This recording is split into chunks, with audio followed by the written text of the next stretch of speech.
Hello, everyone, and welcome to our webinar on Inside the Annual QSR Drive-Thru Report, sponsored by HME and Restaurant 365. So, for any of you who have followed some of my work or QSR Magazine in general, you will know that the drive-thru is near and dear to our hearts. We have been writing the drive-thru study/report for the past 25 or 6 years at this point.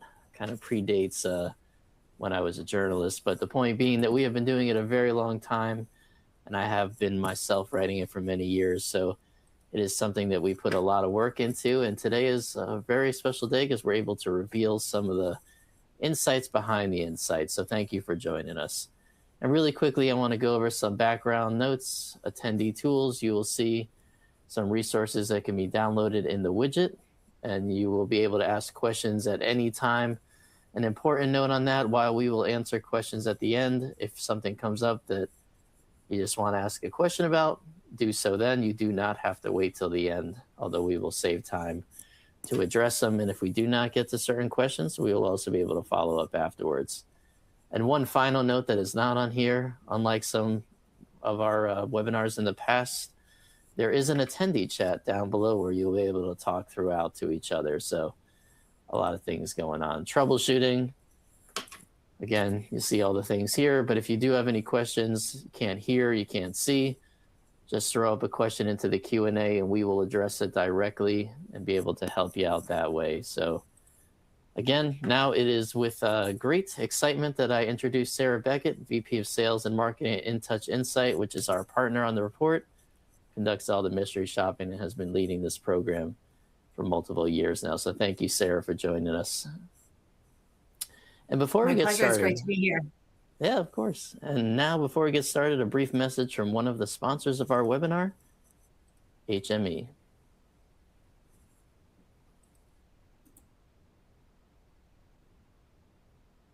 Hi, everyone, and welcome. We're excited to sponsor today's conversation on the future of the drive-thru. At HME, we believe the best guest experiences start with great conversations and the technology that supports them. That's why Nexio sits at the center of everything we do. As HME's full restaurant communication platform, Nexio delivers world-class audio and seamlessly integrates with leading voice AI providers, helping restaurants create faster, more consistent, and more engaging ordering experiences at the drive-thru. But great conversations are just the beginning. Once service is underway, operators need visibility into what's really happening. That's where Vision AI comes in. By providing real-time insights into traffic flow, bottlenecks, and team activity, Vision AI helps restaurants optimize and make smarter decisions during every shift. Together, these capabilities support better use of labor, smoother operations, and a drive-thru experience that works better for both guests and crew. We're proud to be a part of today's discussion and excited to explore what's next for the drive-thru.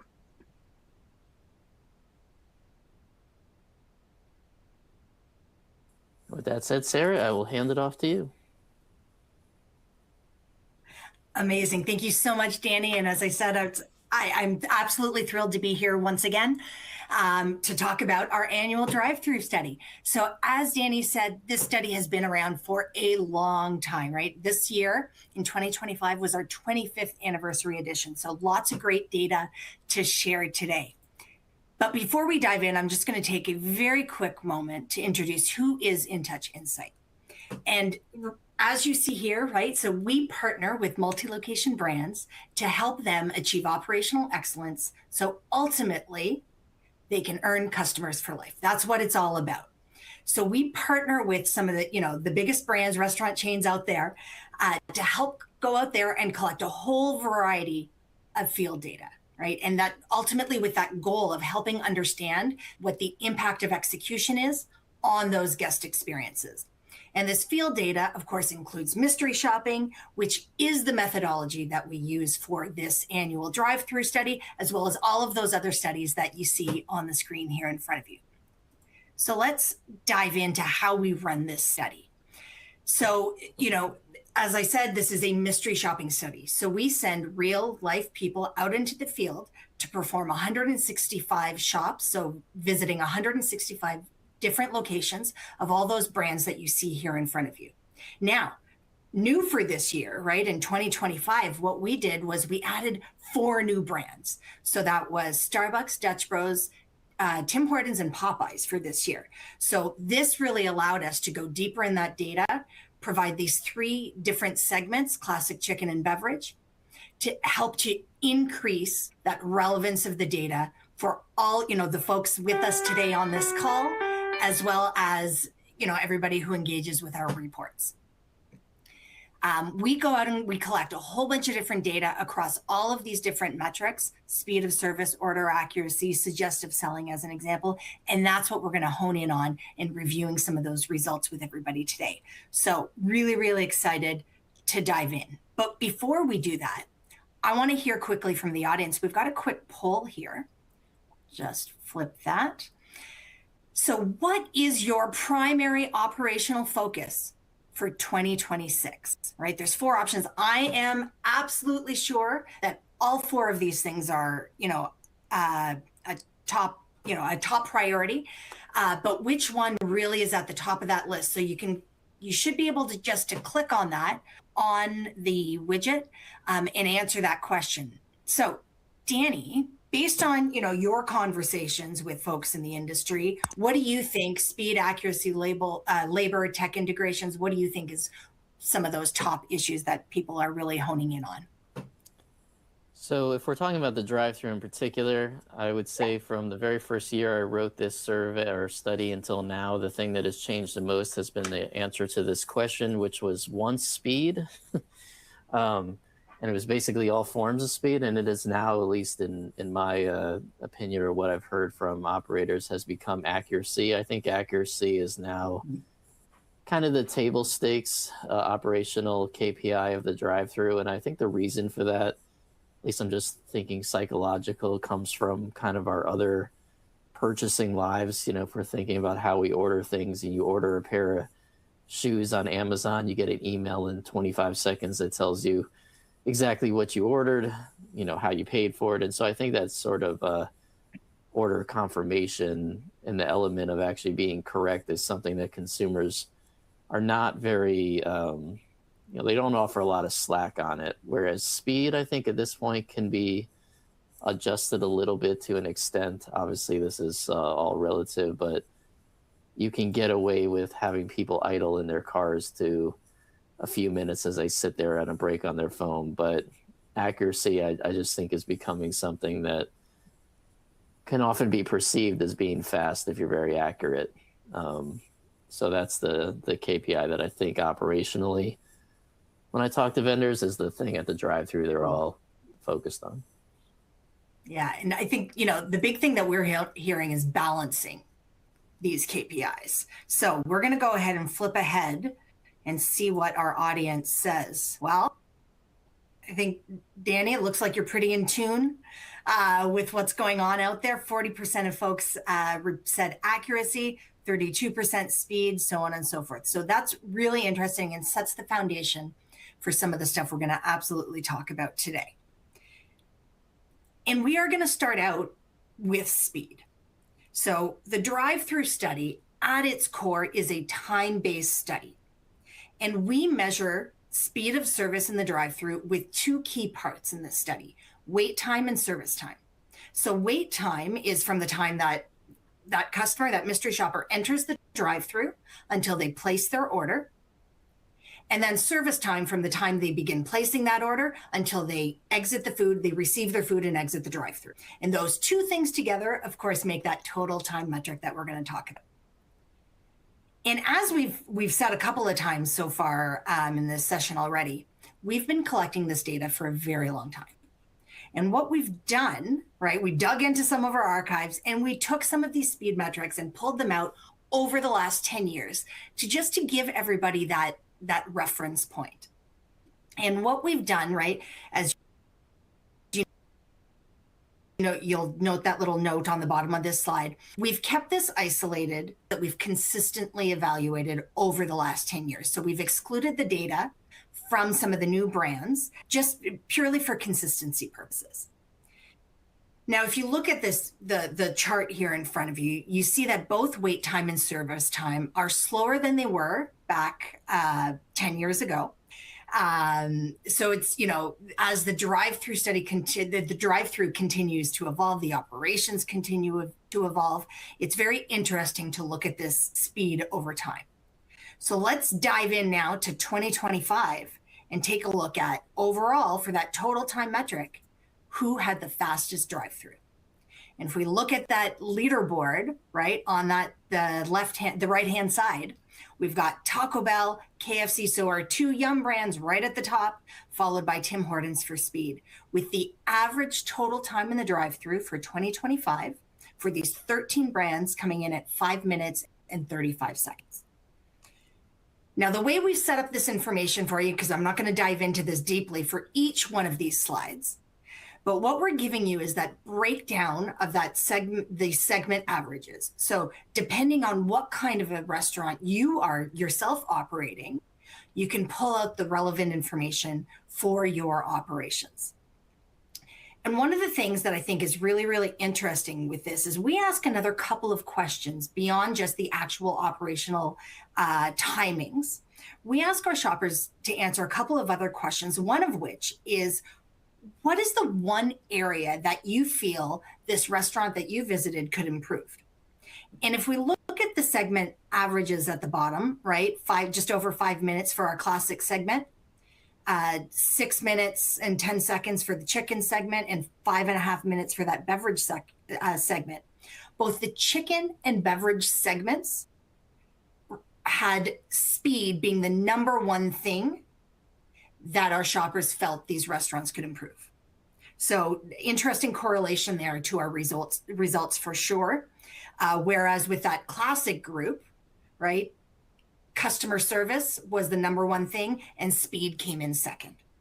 So, we'll revisit some of this data as we go through with regards to that question as well. The other thing that really came through in this study is regarding this, this perception of speed, right? So one of the other questions that we ask is, when thinking about the speed of your order, please rate your experience, right? Whether it was quicker than expected, as expected, and slower than expected, right? So, because customers go into all of these engagements with those expectations set. So overall, right, what we found from this large sample size was overall 55% of folks thought that speed of service was as expected, and 29%, again, overall looking at all 13 of our brands, thought the service was quicker than expected. However, when we jump to our chicken category, right, and they have that longest time, what we found was they had the highest percentage of folks saying that the service was quicker than expected, coming in at 35% of all of our visits performed. That service was rated as quicker than the customer expected. So just some interesting context there to talk about when we dive into those speed metrics. So we're going to move ahead now to one of the other things that we look at every year in this study, which is taking that total time and dividing that by the average cars in line. So one of the things we do as part of the study is ask the shoppers to count the number of cars ahead of theirs when they enter the drive-through up to that speaker. So how many folks are sitting there waiting in line, right? And you can see here in these two charts, very similar rankings in terms of taking that total time by car in line and the average cars in line, right? And this definitely changes the rankings of that compared to the previous slide where we looked at those total times, and puts everybody a little bit on that even playing field. So just another way to cut that data to really understand how these different brands are operating and executing in the field. So the next leaderboard we're going to take a look at is that wait time, right? In terms of who has that shortest wait time, we've got Tim Hortons, Arby's, and KFC coming out on top. And, our three leaders here, right? Arby's, KFC, and Tim Hortons, that's very reflective in those top three rankings. And when it comes to that service time, right, the average service time in 2025 across all of these 13 brands was 4 minutes and 14 seconds. And this again is from the time that the customer begins to place their order until they exit the drive-thru with their food. And here we have Taco Bell, KFC, and Wendy's taking our top 3 spots. And again, you can see those breakdown, less variation in those average times as compared to what we've seen with some of the other metrics. Now, the last speed leaderboard that we're going to take a look at is another metric that we call window time, right? So window time is the amount of time, as you can see from that definition on this slide, the amount of time passed from arriving at the food pickup window to receiving your order. So this is where that customer is sitting there. This is where they can see into the restaurant, right? They can see what's going on. They can hear the employees. They can, potentially see that chaos, what's happening in the background. So we've taken a look at this because we know this is a metric that is, very important to some of the brands that we're talking to for sure. So understanding the differences across these, the segments as well as the chains is very useful for a lot of operators. So that's our window time leaderboard with Raising Cane's, Chick-fil-A, and Taco Bell coming in those top 3 spots. So the next thing we really wanted to take a look at is what is that impact of stations? So we do, as part of this study, measure the number of stations that a customer goes through throughout that drive-through, right? And what we see is that as the number of stations increases, that window time decreases. However, the service time does continue to inch up. And when we took a look, stepping back at the data, right, 71% of the visits that occurred during this study had 2 stations in use. And 23% of those locations, 23% of those visits were reported as having 3 stations. So, it's definitely a balancing act in terms of how this works. But let's take a look at the impact of these stations on both friendliness and our satisfaction metrics. And in both cases here, what we see is as we're introducing more stations into those flows, those friendliness and overall satisfaction metrics do drop off slightly. So, not saying we need to go renovate and redo all of our layouts, but from an operational perspective, from a coaching perspective for our crew members, thinking about how we coach to these elements to ensure that we're delivering that top-notch experience to our guests. So the last thing we're going to take a look at here in terms of speed is how do we drive some of these improvements, right? And there's 3 key things, and these are very similar things that bubble up every year in this study. And a lot of it comes down to that clear communication, right? When a shopper did not have to repeat their order, what we found was that the total time was 1 minute and 25 seconds faster than when they did. And similarly, when looking at speaker clarity and volume, again, when that speaker was clear and understandable, total time was 54 seconds faster. And when the speaker volume was loud enough, 29 seconds faster compared to when it wasn't. So these are all those operational elements that we can really hone in on to help, think about how we can drive these speed improvements and help continue, ensuring that we have that throughput. Before we're going to flip over to another poll because I just want to get some input from folks.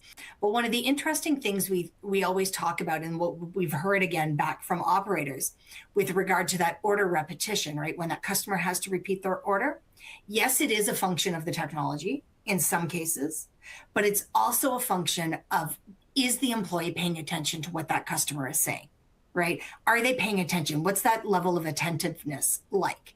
Are they distracted by other things going on in the background? That is, another element that definitely beyond the technology factors into that order repetition element.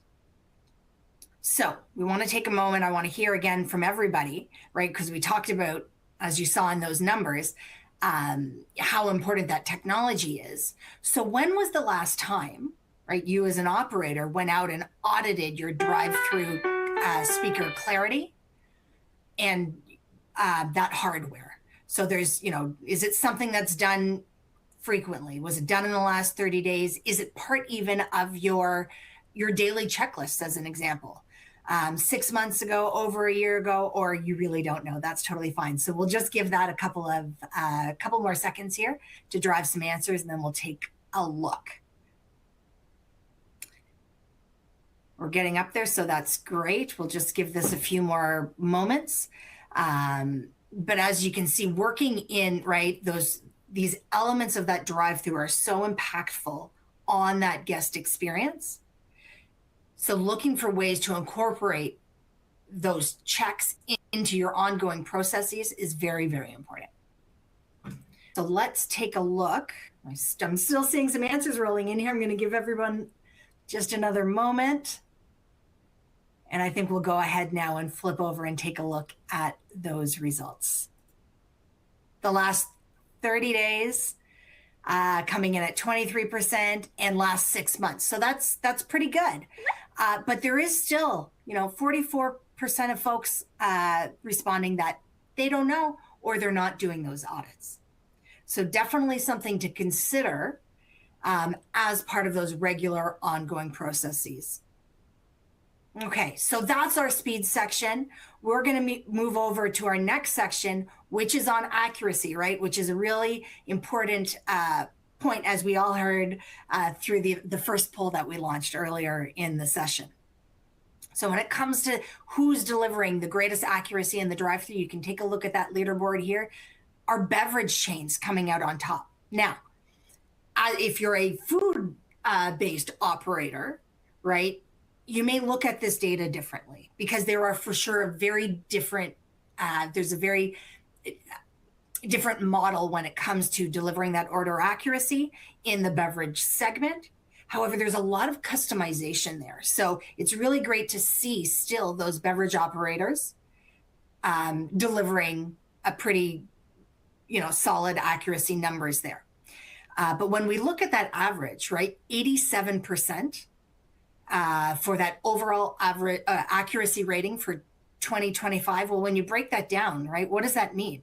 That means that still over 1 out of every 10 orders handed over to that customer in that drive-through has something that they deem inaccurate.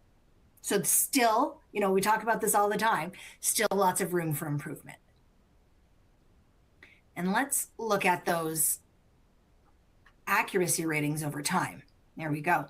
So for sure, over the last 10 years, we have absolutely seen some fluctuation in these numbers.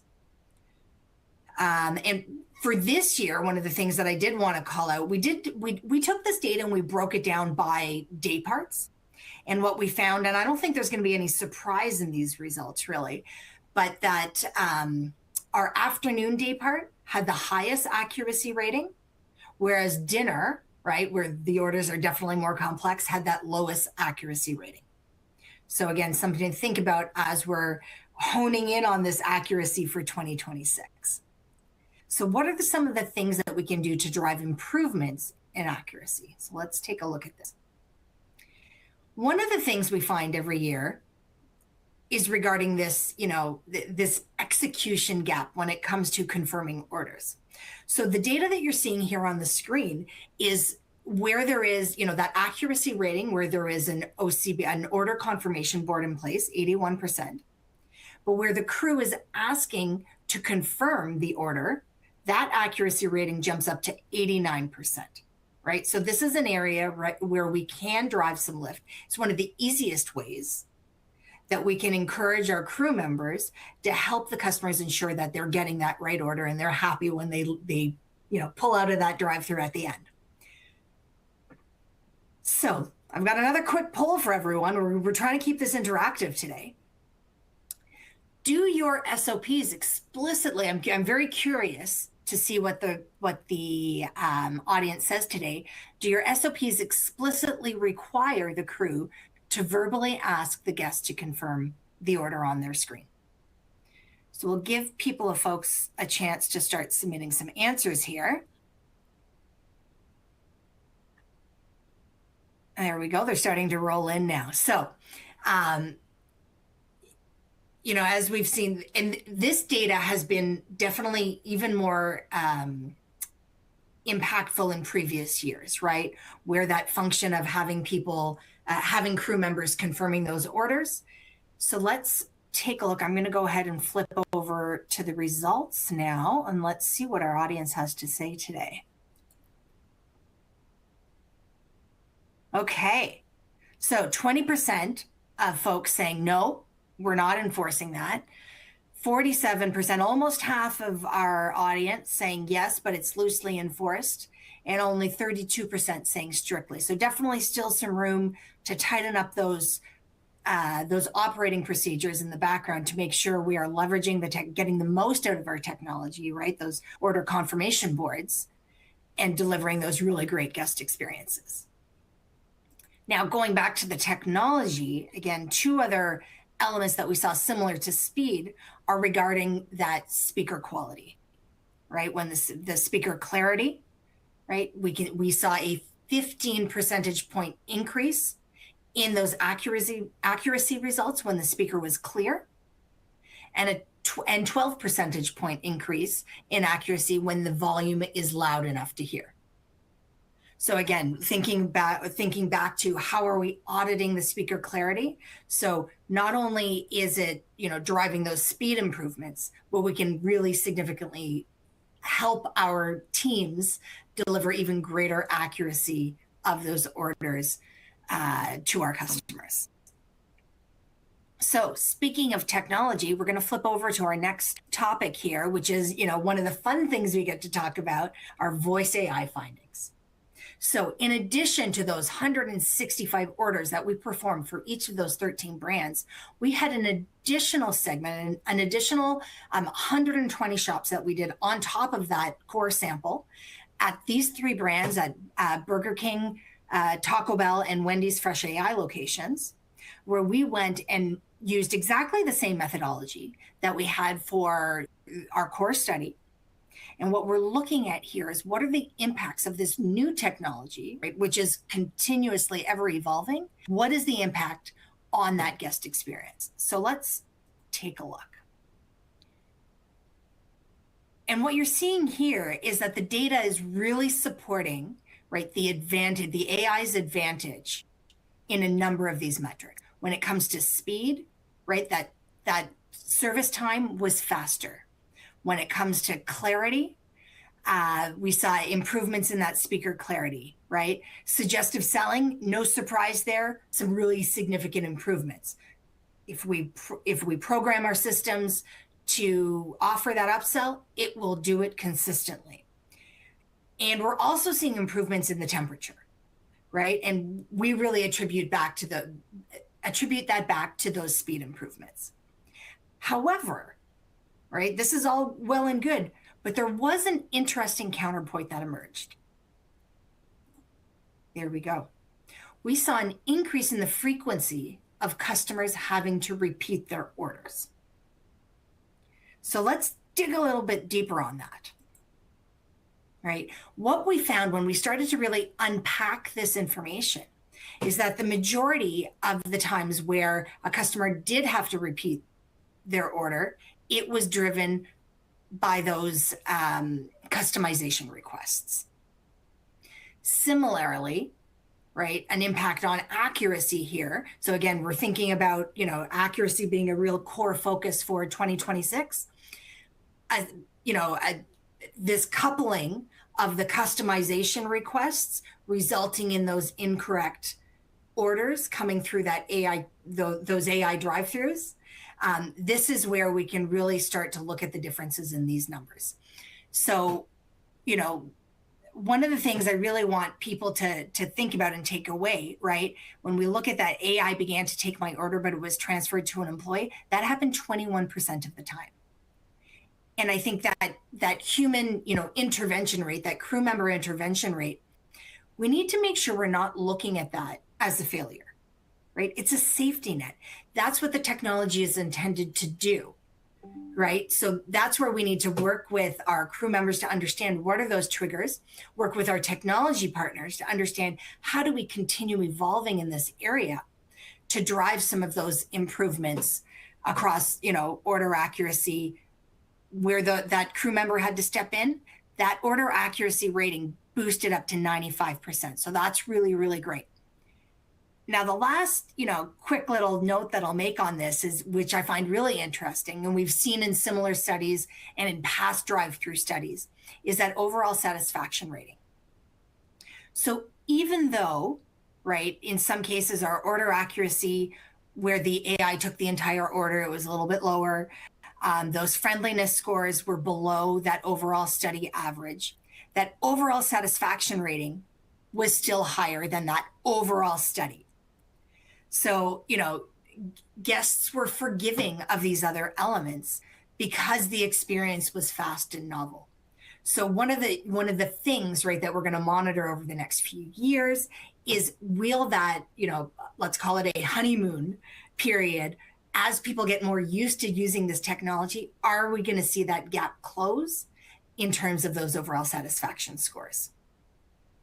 So that's the data I wanted to share regarding the new voice AI ordering technology. But let's take a look at where folks are at in terms of their adoption, right? We know there is still low adoption of this kind of technology across the brands, but I want to hear from everyone on the call today. Is this something you are considering for 2026, right? Are you currently piloting? Are you any plans for this year? Are we just, sitting back, watching and waiting? How is this going to evolve? Or are you taking the stance that, nope, this is never something I'm going to implement at our brand? So very curious to see. We'll give it a couple more minutes here just to let some more folks answer before we share those results. I know this was a really hot topic when I was talking to even some of the technology vendors last year at the QSR Evolution conference. And it's really interesting to try some of this stuff out, test out these different perspectives, and listen to what, all the really cool innovation that's coming out. Okay, so let's take a look at these results. Okay, so 55% of folks saying still watching and waiting. We've got 25% though saying that they are currently piloting. So that is very, very cool, with another, 5.5, almost 6% planning to pilot in 2026. So that's exciting. And we look forward to continuing to see how this will evolve over the next few years with this study. Okay, so we're going to turn now to our last segment of our results for the 2025 study, starting out with overall satisfaction, right? So who had the highest overall satisfaction ratings in this year's drive-through study? Well, Chick-fil-A comes out on top, followed by Dutch Bros and then Raising Cane's. One of the things that I found really interesting with this results, and we'll, similarly, we'll see it on the next slide as well. The two brands that come in on top, right? But if you think back to that volume, average number of cars in the drive-through, waiting in line, Chick-fil-A and Dutch Bros were on top for that as well. They are also the two brands that consistently use the line busting approach, right? Where they're sending employees out to help remove those friction points, make sure those guests feel like they're being engaged with, and make those, experiences not quite feel quite so long, right, from a speed perspective compared to their actual timings. And the other thing I'll note in terms of this overall satisfaction rating, right, the two biggest drivers of overall satisfaction for 2025 were in fact accuracy and friendliness.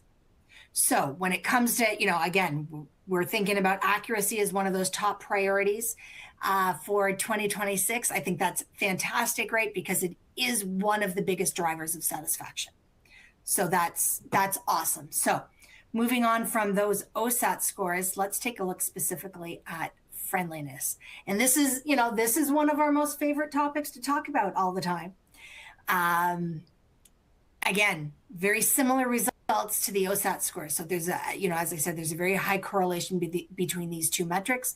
Chick-fil-A, Dutch Bros, and Raising Cane's coming in on top of that leaderboard with Taco Bell leading on for the classic brands. And I'm going to flip ahead here, and I want to dive into, why do we say these friendliness scores are so important? Because as you can see, right, before I move ahead, that 2025 average, we're only scoring 78% overall. Well, this, right, these numbers that you see here in, black and white in front of you, this is why it's so important, right? When the service was rated as friendly, we saw a 75-point higher satisfaction rating when the service was not friendly. 19 points higher for accuracy, and over a minute and a half faster, right, when the order was rated as friendly compared to when it wasn't. So friendliness, right, this is your super driver, right? This is how you can drive some of those incremental improvements that we're all looking for in that drive-through. So thinking about how we're balancing all of these metrics, right? Balancing speed with hospitality, balancing the focus on our technology and our equipment with ensuring we're delivering that really stellar guest experience, and training our crew members to think about these things and give that attentiveness to our customers and our guests that they deserve. So to sum up, right, we've put this together. This is our 2026 operator checklist. Few key things to think about, right? Auditing that audio, auditing your equipment, making sure it's in good working order. It can help you gain both those speed improvements as well as the accuracy improvements that you're looking for. Scripting the screen, right? Requiring, as part of your processes, incorporating it into your training, right? That verbal confirmation of the order that is displayed on that order confirmation board. As we saw, we can see that 8% in that accuracy lift when we're doing that. If you are considering AI voice ordering technology, right? Training staff to get in there and rescue the AI, and really, again, boosting those accuracy ratings. And lastly, right, that friendliness, staffing that window, making sure we are honing in and delivering those really, really great guest experiences. So that's the data I wanted to go through today. I've left lots and lots of time for Q&A, so we're going to dive right into that in a second. I will throw this up. If you want to grab a full copy of the report, you can scan that QR code, send me an email, whatever you'd like, and you can grab a copy of the full study with that full set of results. Back to you, Danny. Okay.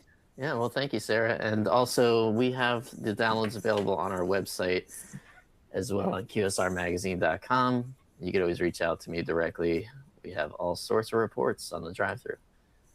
Okay, so before we start Q&A, we want to thank you for spending time with us today, and thank you to HME and Restaurant 365 for sponsoring this webinar.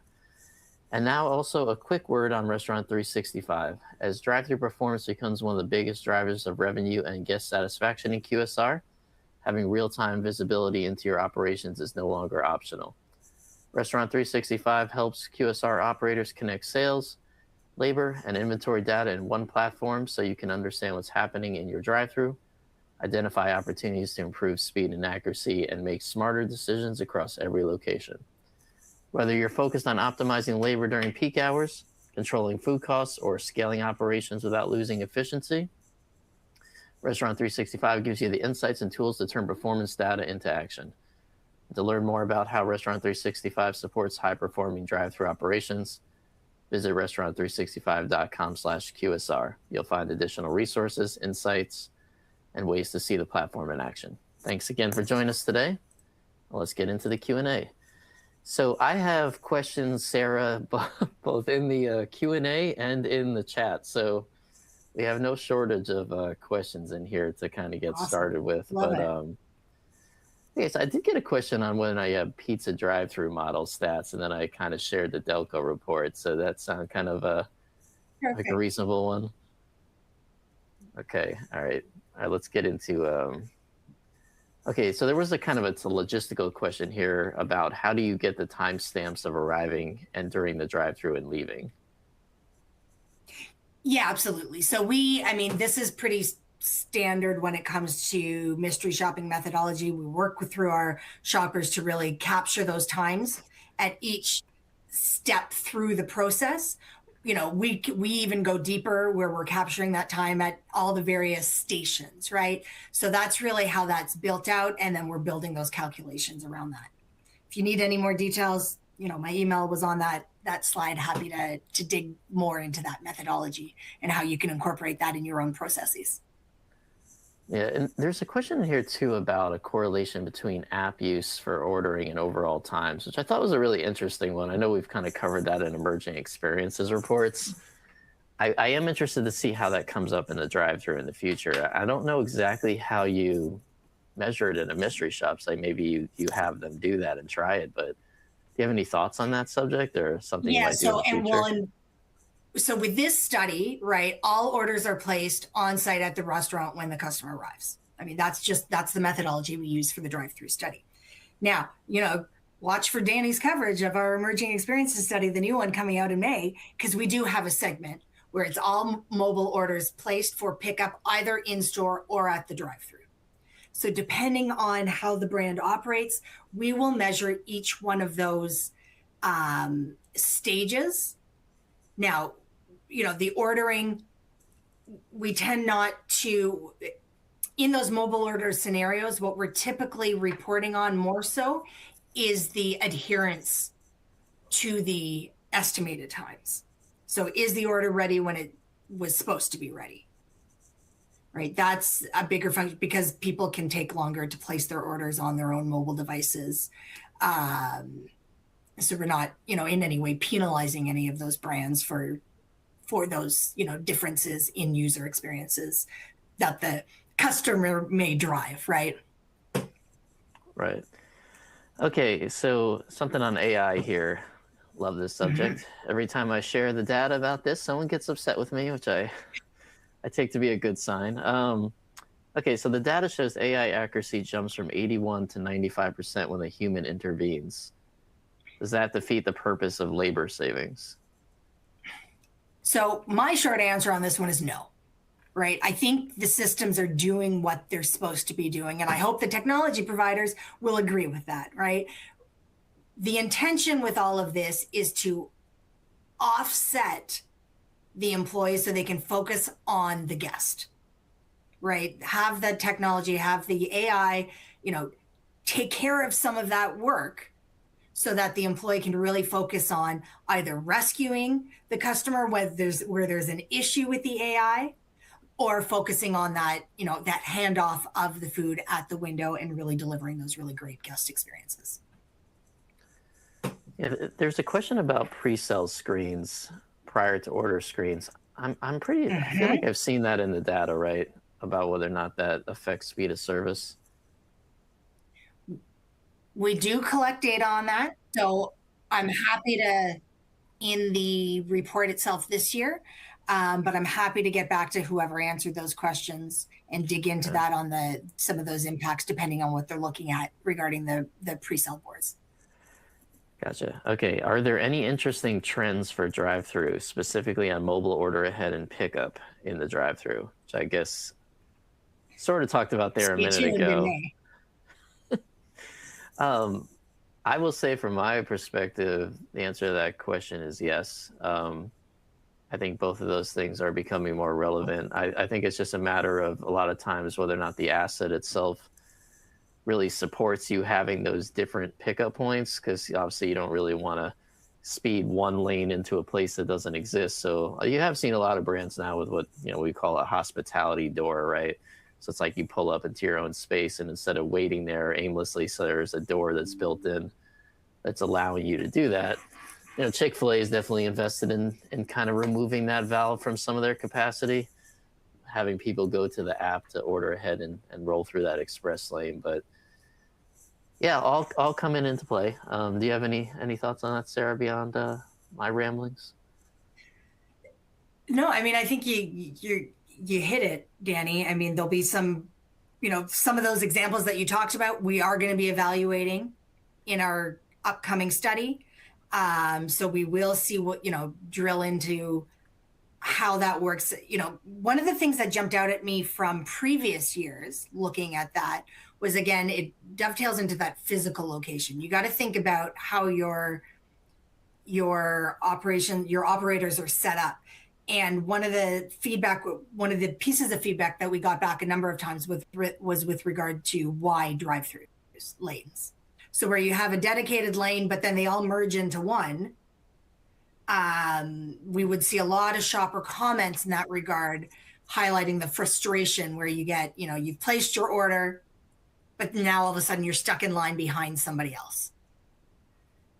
So, just all those considerations to think about when you're planning this stuff out, for sure. Yeah. So the question here, is there a correlation with the perceived time execution with the amount of cars seen? I actually love that concept in the drive-thru. I find it fascinating about human nature. And this is another stat that I think a lot of times in the past, years ago, we used to kind of also do a consumer survey portion of this. It's a long time ago. And we often found this like dichotomy between those who were fast and those who were perceived as fast. And it usually came down to whether or not the cars were lining up or whether or not they were moving. Not the actual clock time from the beginning to the end, but just whether or not you felt static. Yeah. And if you didn't feel static, then you felt fast. And we were getting these like, wow, this was 12 minutes, but you said it was fast, versus 3 minutes and you said it was slow. So it was kind of interesting in that level, at least what I kind of perceive that question to be asking. Yeah, absolutely. And now, I'm wondering if anybody from my team is on the line and if they're going to go back and look at that data from that one question that we had around, was the speed, as expected, slower or faster than expected in relation to those number of cars? But we can definitely share that data out and see if there's any correlation there. So there's a lot of questions in here, which is a really good thing. And again, as a reminder, we probably won't get a chance to answer all of them. So we do have the ability to follow up, though, in the future when it's done. So there's actually this question here about research on percentages of increase in sales when a location has a drive-through versus those who do not within the same brand. Obviously, we're not taking that data in mystery shopper formats. I have seen data like that before. And usually the drive-through locations are producing much higher flight volumes. And then, of course, the mix is going heavy drive-through when they do. Now, of course, they're also more expensive to build and the sites are harder to find. So I think that question really comes down to who the brand is. But brands like McDonald's and Taco Bell do 70-80% of their business through drive-through. So I don't know what the actual answer is to that question, but it is interesting. All right, let's ask one here. Okay, the friendliness data is interesting. I agree. What do you attribute the improvements in other KPIs to when the service is friendlier? Leave that one to you, Sarah. Yeah, love this. And, we get this question a lot. And one of the things that people often ask us about with regards to this, is it, chicken or egg, right? Which came first? The speed the operational efficiency, and then friendliness, or friendliness and then operational efficiency, accuracy, as an example. And I think it's both. We call it, actually, this comes from a client, right, that we were working with as part of the drive-through study. They called it the friendliness halo effect, which I thought was just absolutely brilliant. So when the service is friendly, right, we see it's almost a barometer for everything going on in behind the scenes. And, one of the takeaways really for me is always that the data suggests that a friendly crew is a competent crew, right? If, they're able to focus on the customer, they are delivering, as I said, those great experiences. Things are working really well behind the scenes. The other thing I'll add on that, right, when we go through, one of the things we do as part of the study is we capture comments, right, open-ended comments.